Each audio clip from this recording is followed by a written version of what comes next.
আসসালামু আলাইকুম, কেমন আছেন সবাই?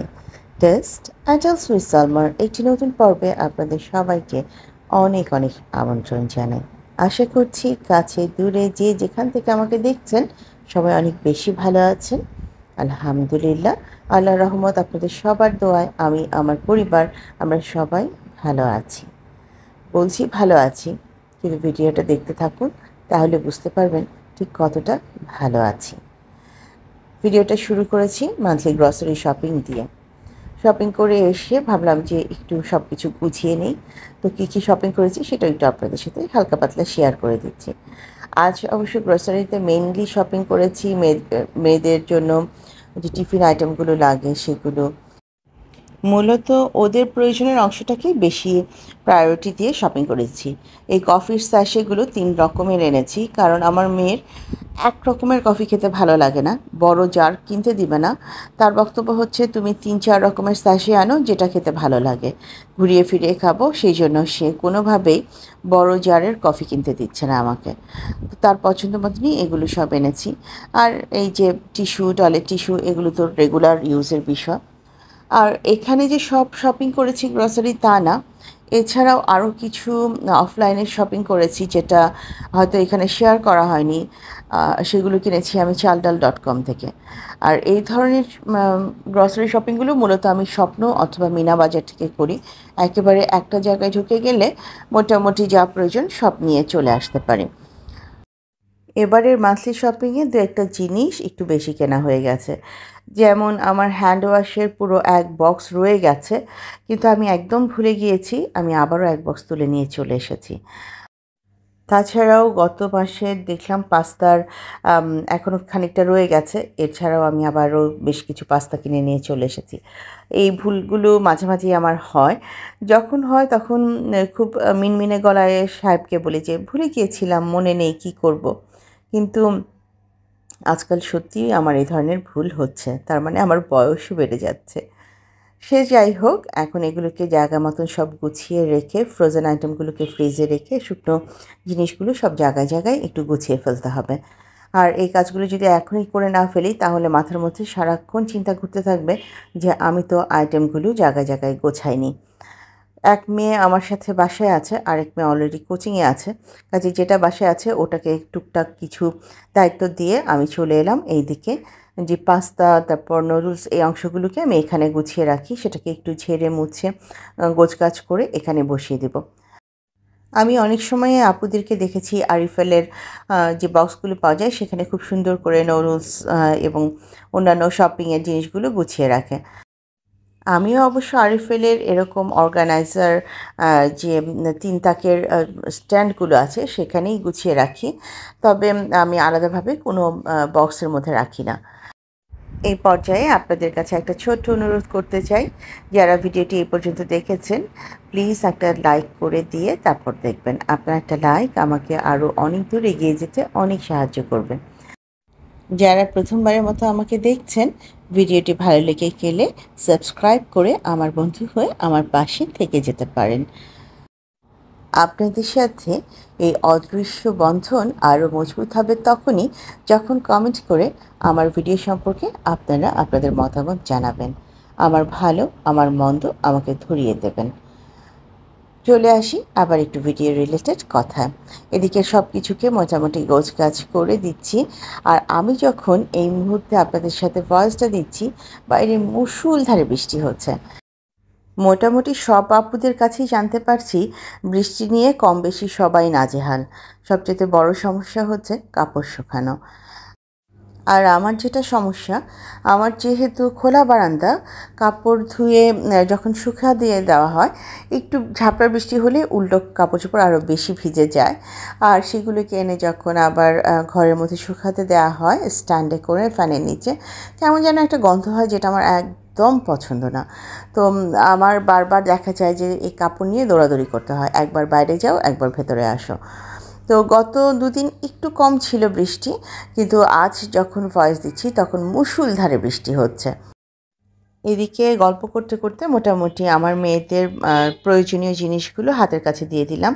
তাদের পাস্তা, তাদের নুডলস, তাদের যেগুলো জিনিস সবসময় লাগে একটু জুস করে খাওয়ার জন্য ফস্টার ক্লার্কের জুসের প্যাকেটটা রেখে দিয়েছি। আর এই পাশে আমি গত মাসে বেঁচে যাওয়া যে পাস্তাটা আছে সেটাকে বয়ামে আগে ভরে রাখছি। এটা আমি একদম কিচেনে ওদের হাতের কাছে রাখবো, যাতে যখনই ওরা রান্না করে এটা আগে রান্না করে তারপর অন্যটা করবে। ম্যাক্সিমাম সময়ে আমি ওদেরকে পাস্তাটা রান্না করে দিই, কখনো হোয়াইট সস পাস্তা, কখনো নর্মাল ওয়েতে পাস্তা, কিন্তু মাঝে মাঝে তারাও আবার তাদের নিজস্ব মতামত অনুযায়ী রান্না করে খায়। সেই জন্যই এই জারটা হাতের কাছে রেখে দেয়া, যাতে তাদের প্রয়োজন অনুযায়ী তারা এখান থেকে নিতে পারে। আর এই জারের মধ্যে খানিকটা সুজি ভরে রাখছি। আসলে এই মান্থলি গ্রসারিগুলো জায়গা মতন ভরে রাখতে গেলে দেখা যায় অনেকটা সময় চলে যায়, এদিকের কাজ শেষ করতে করতে অন্যদিকে অনেক কাজ জমে যায়। তবুও মাসে একদিন সম্পূর্ণ গ্রসারিগুলোকে গুছিয়ে নিতে পারলে পুরো মাস নিশ্চিন্ত, আর মাথার মধ্যে তখন চাপ থাকে না এটা কিনতে হবে সেটা কিনতে হবে। এখানে প্রায় 1 কেজি পরিমাণ শুকনো মরিচ কিনেছি আমি এগুলোকে ভাঙাবো বলে। আমার খালা খুব উঁচু গলায় আমাকে জানালো যে, আপনি কি গুঁড়া কেনেন, কেন কেনেন, দরকারটা কি? আপনি মরিচ ভাঙিয়ে খান, আমি আপনাকে ভাঙিয়ে দিব। তো আমি আবার বললাম যে, না, গুঁড়াতেই তো আমি যাদের কাছ থেকে নিই গুঁড়াতেই তো ভালো, আমার সমস্যা হয় না। কিন্তু সে খুব একদম অধিকার বোধ নিয়ে বলল যে, না, এবার আমি ভাঙিয়ে দিচ্ছি, আপনি খেয়ে দেখেন। তো সে কিছু শুকনো মরিচ এনে এখানে বারান্দায় রোদে দিয়েছিল। যখন দিয়েছিল তখন ভালোই রোদ ছিল, এখন যদিও বৃষ্টি চলছে। তো এগুলোকে মোটামুটি 2 দিন আমি রোদে দিয়ে তারপর ভাঙাতে নিয়ে গিয়েছে খালা। ওগুলো ভাঙিয়ে আনলে ইনশাল্লাহ আপনাদের সাথে শেয়ার করে দেব। আর আজকে আসলে কোনো রান্নাবান্না দেখাচ্ছি না, ঘর গোছানো দেখাচ্ছি না। আজকে সোজা এখন চলে এসেছি আমার চুলাটাকে একটু ডিপ ক্লিন করে নিতে। অনেক দিন হলো চুলাটা ঠিক মতন ডিপ ক্লিন করা হচ্ছে না। রান্নার পর মোটামুটি মুছে চলে যাই, কিন্তু একেবারে সব কিছু তুলে যে স্প্রে করে ভালোভাবে পরিষ্কার করা সেটা আর করা হচ্ছিল না। তো আজকে ভাবলাম সব কিছু বাদ, আগে চুলাটাকেই ভালোভাবে পরিষ্কার করি। আর আমার এই চুলাতে খালাদের হাত দেওয়া সম্পূর্ণভাবে নিষেধ, সেই জন্য তারাও খুব বেশি একটা সাহস পায় না এটাকে তুলে পরিষ্কার করতে। তবে তার আশেপাশের সাইডের অংশগুলো যে পরিষ্কার করতে হবে সেটার কথা তাদের মনে থাকে না।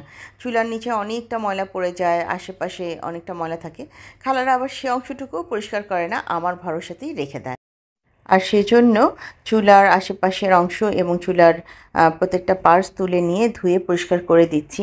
এই চুলাটার সবচেয়ে বড় সমস্যা হচ্ছে পার্টসগুলো এত ভারী, এগুলো আসলে পরিষ্কার করতে অনেক ঝামেলা লাগে। কিন্তু সপ্তাহে অ্যাটলিস্ট একদিন তো ভালোভাবে পরিষ্কার করতে হবে, তা না হলে চুলাটা নষ্ট হয়ে যাবে। আর এটা আমার ভীষণ শখের একটা চুলা। এই চুলাটা আমি বাংলাদেশে এসে প্রথম কিনি, তো তারপরে থেকে এই চুলাটা বেশ ভালো সার্ভিস দিয়ে যাচ্ছে। 1 বছর বয়স হয়ে গেছে তার, কিন্তু সত্যি আমি এই চুলাটার সার্ভিসে ভীষণ খুশি।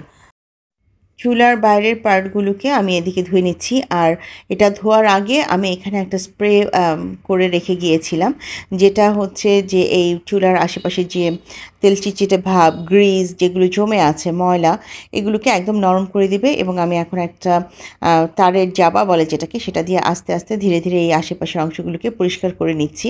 এই স্প্রেটার কারণে ময়লাগুলো একদম নরম হয়ে থাকবে। জাস্ট হালকা হাতে একটু ভালোভাবে ঘষাঘষি করলেই চুলাটা একদম চকচকে হয়ে যাবে।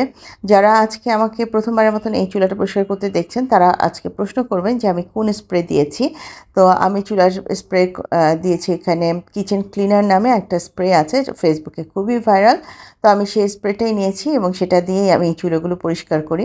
শুধু চুলা পরিষ্কার করি বললে ভুল হবে, চুলার আশেপাশে যে তেল চিটচিটে ভাবটা থাকে দেয়ালের মধ্যে এবং চুলার পাশে, তো এগুলো সব কিছুই এই স্প্রেটা দিয়ে খুব ভালোভাবে ইজিলি ক্লিন করে ফেলানো যায়। যারা আমার পুরনো দর্শক তারা অলরেডি এই স্প্রেটার ব্যাপারে জানেন এবং অলরেডি আমি এটাকে বেশ কয়েকবার শেয়ার করেছি।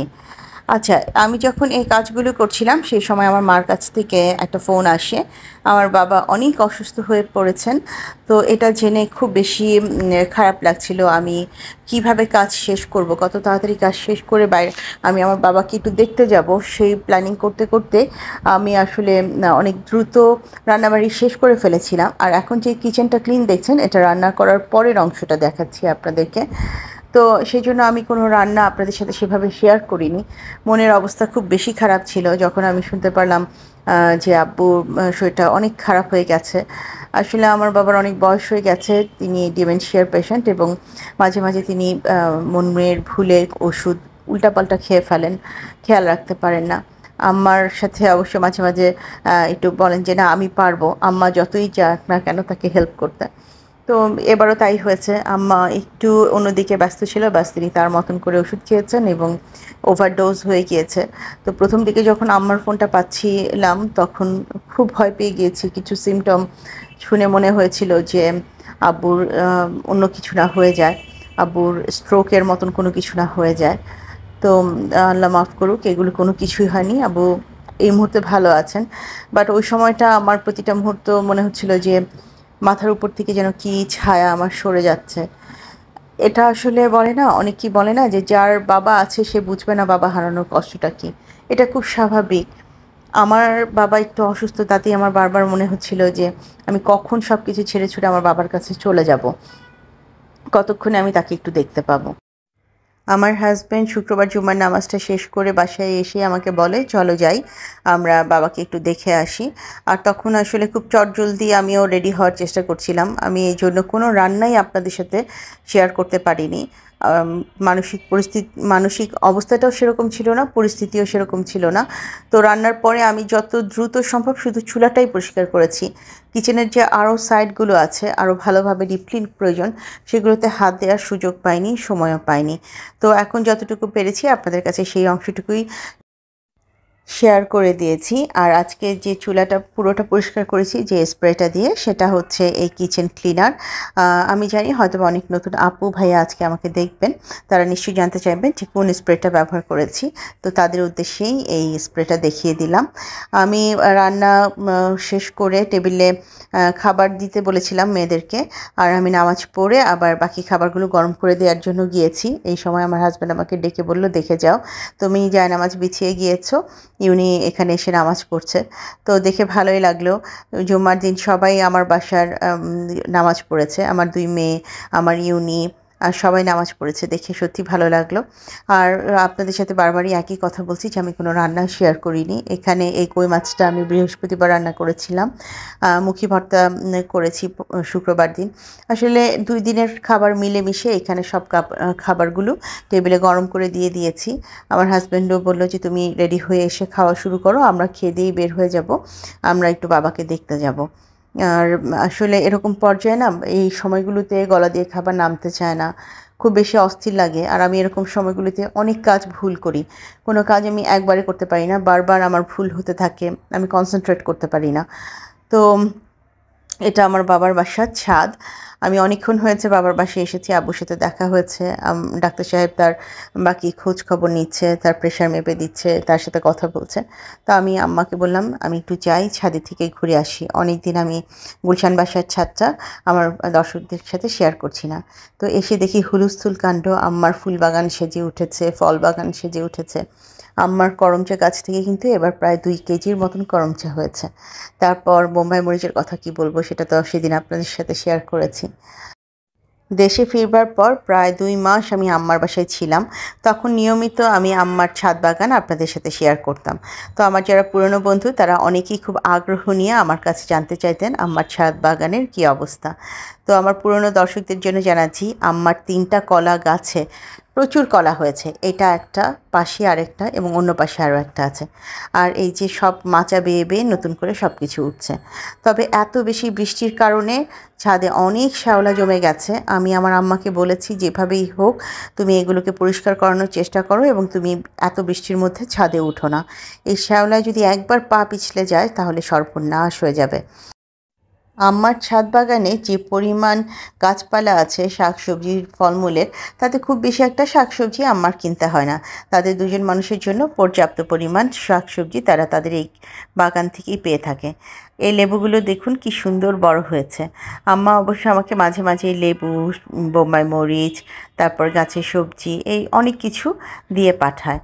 আর এই যে এপাশে আরেকটা কলার গাছ, এটাতেও কিন্তু কলা ঝুলে আছে, ওই দূরের থেকে দেখা যাচ্ছে না। আর অন্যদিকে দেখলাম যে মাচাবে আরও এগুলোকে কী বলে ঝিঙা গাছ উঠছে। এই যে এই পাশে আরও একটা কলার কাঁদি এখানে দেখতে পেলাম, 3টা গাছ, 3টা ভর্তি কলা। আর এখানে এসে দেখলাম নতুন একটা মানি প্ল্যান্ট টাইপের। তো আমাদের বাসার যে দারোয়ান তাকে বললাম যে আমাকে একটা এখান থেকে ডাল ভেঙে দাও। আর এখানে নাকি প্রচুর পরিমাণ জলপাই হয়েছে, সেটা আমার ক্যামেরায় আসেনি। আর দেখলাম পেঁপে বেশ ভালো পেঁপে ধরে আছে, পাকলে নিশ্চয়ই আমার বাসায়ও পেঁপে যাবে। আজকে যখন আমি আপনাদের সাথে ভয়েস দিচ্ছি তখন কিন্তু আম্মা অলরেডি আমাকে ছবি পাঠিয়েছে যে তার একটা কলার কাঁদি সে কেটে নিচে নামিয়ে এনেছে এবং 2-3টা কলা সেখানে পেকেও গিয়েছে। দেখতে বেশ ভালো লাগছিল। আজকে অনেক লম্বা সময় আমি আপনাদের সাথে গল্প করলাম। যদি ভুল ত্রুটি কিছু বলে থাকি কাইন্ডলি ক্ষমা সুন্দর দৃষ্টিতে দেখবেন। মনটা অস্থির হয়েছিল, তাই ভালোভাবে অনেক কিছুই শেয়ার করতে পারিনি। সবাই আমার আব্বার জন্য একটু বেশি করে দোয়া করবেন। আজ তাহলে এই পর্যায়ে থেকে বিদায় নিচ্ছি। দেখা হবে আরও একটি নতুন পর্বে। সে পর্যন্ত সবাই অনেক বেশি ভালো থাকবেন। আপনাদের ঘরের বৃদ্ধ কিংবা শিশু কেউ থাকলে তাদেরও একটু খেয়াল রাখবেন। আজ এখানেই বিদায় নিচ্ছি। আল্লাহ হাফেজ এবং আসসালামু আলাইকুম।